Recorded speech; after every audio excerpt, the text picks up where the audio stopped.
అంటే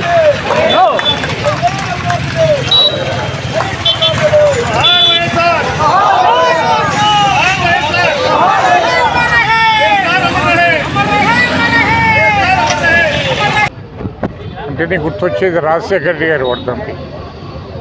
మరి ఆయన చనిపోయి దాదాపు 16 సంవత్సరాలు ఆయన కూడా ఇప్పటికి కూడా ప్రజల గుండెల్లో చిరస్థాయిగా నిలిచిపోయినటువంటి నాయకుడు డాక్టర్ వైఎస్ రాజశేఖర రెడ్డి గారు. ఈరోజు రాజశేఖర రెడ్డి గారిని మొత్తం యావత్ ఆంధ్రప్రదేశ్ ఒకటే కాదు, భారతదేశం నుండి ప్రతి ఒక్క రాష్ట్రంలో కూడా ఆయన యొక్క సేవలు ప్రతి ఒక్కరూ కొనియాడారు.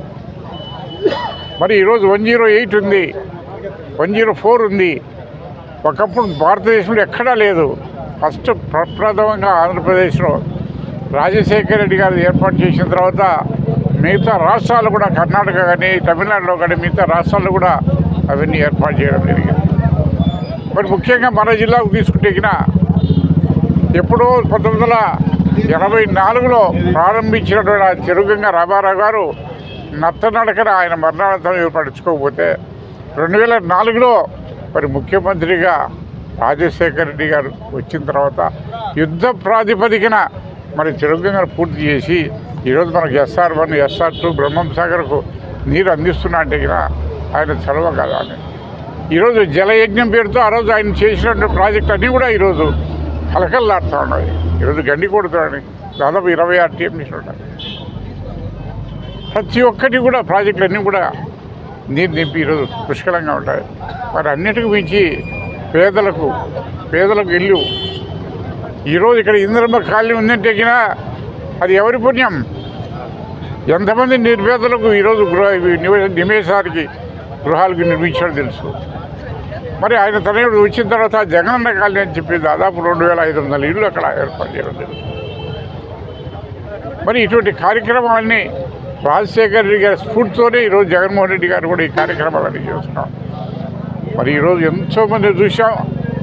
2004కు ముందు ఆంధ్రప్రదేశ్లో ముఖ్యంగా మన కడప జిల్లాలో కేవలం ఒక ఇంజనీరింగ్ కాలేజ్ ఉండేది. పేద పిల్లలకు చదువుకునేదానికి అవకాశమే లేదు. ఎందుకంటే ఆర్థిక సమస్యలతో ఎవరు పై చదువు ఇంజనీర్లు కానీ డాక్టర్లు కావాలంటే ఇబ్బంది పడేవారు. వాళ్ళకి స్తోమత లేదు, పేదరికం అడ్డం వస్తూ ఉన్నది. మరి ఈరోజు రాజశేఖర రెడ్డి గారు 2004 చదువుతా ఫీజు రియంబర్స్మెంట్ పెట్టి దాదాపు మన జిల్లాలోనే 12 డజన్ పైన ఇంజనీరింగ్ కాలేజీలు ఉన్నాయి. ప్రతి సంవత్సరం 3-4 వేల మంది ఇంజనీర్లు బయటకు వస్తున్నారు. మరి అది ఎవరి పుణ్యం? ఈరోజు ఆ ఇంజనీర్లంతా మన భారతదేశంలోనే కాదు, చెన్నైలో కాదు, బెంగళూరులో కాదు, ఈరోజు అమెరికాలో, కెనడాలో, యూరోప్లో ఎన్నో కంట్రీస్లో ఈరోజు ఉద్యోగాలు చేసుకుంటూ ఉంటున్నారంటే అది ఎవరి పుణ్యం? మరి ఆ కుటుంబాలు ఏవైనా మర్చిపోతారా రాజశేఖర రెడ్డి గారిని? అన్నిటికి మించి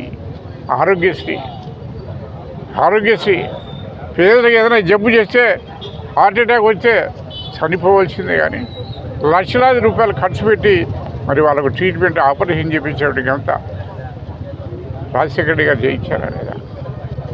మరి ఇన్ని పథకాలు ఇవే కదా చెప్పుకుంటూ పోతే చాలా ఉన్నాయి. మరి అటువంటి మానీయున్ని 16 సంవత్సరాలు చక్కగా 16 సంవత్సరాలు కాదు, ఇంకా 16 సంవత్సరాలు ఉన్నా కానీ కూడా రాజశేఖర రెడ్డి గారిని మర్చిపోయే సమస్యలు ఈ యొక్క తెలుగు ప్రజలు. అటువంటి కార్యక్రమాలను చేసినటువంటి నాయకుడు ఆయన ఈరోజు వర్ధంతి రోజు ఆయన స్మరించుకోవడం అనేది నిజంగా మనకు ఒక పెద్ద మంచి అవకాశం అని చెప్పేసి అనుకుంటున్నాం. మరి దానికి ప్రతి ఒక్కరు కూడా ఈరోజు ఇప్పుడే ఈ డబ్బులపై కూడా ఎదురుస్తున్నాను. అక్కడ కూడా జగన్మోహన్ రెడ్డి గారు అందరూ వచ్చి అక్కడ వారికి నివాళులు అర్పించడం జరిగింది. మరి ఇక్కడే కాదు, మిగతా కంట్రీస్ కూడా నేను చూసిన పేపర్లో ఆస్ట్రేలియాలో కూడా రాజశేఖర రెడ్డి గారి వర్ధంతి ఘనంగా నిర్వహించారు. యూఎస్లో చేస్తున్నారు. ఎందుకంటే వాళ్ళ ఆ ఫీజు రియంబర్స్మెంట్ ద్వారా చదివి ఈరోజు మిగతా దేశాల్లో స్థిరపడి ఆ కుటుంబాల ఆర్థికంగా బాగా బలోపేతమైన దానికి కారణం ఎవరు? అటువంటి వాటిని స్మరించుకుంటూ వివిధ దేశాల్లో కూడా ఈరోజు రాజశేఖర రెడ్డి గారి వర్ధంతిని ఘనంగా జరుపుకుంటున్నారంటే అది ఆయన యొక్క కీర్తి ఎవరికి మర్చిపోలేరు. ఈరోజు ప్రజల గుండెల్లో ఉన్నాడు ఆయన రాజశేఖర రెడ్డి గారు. Thank you.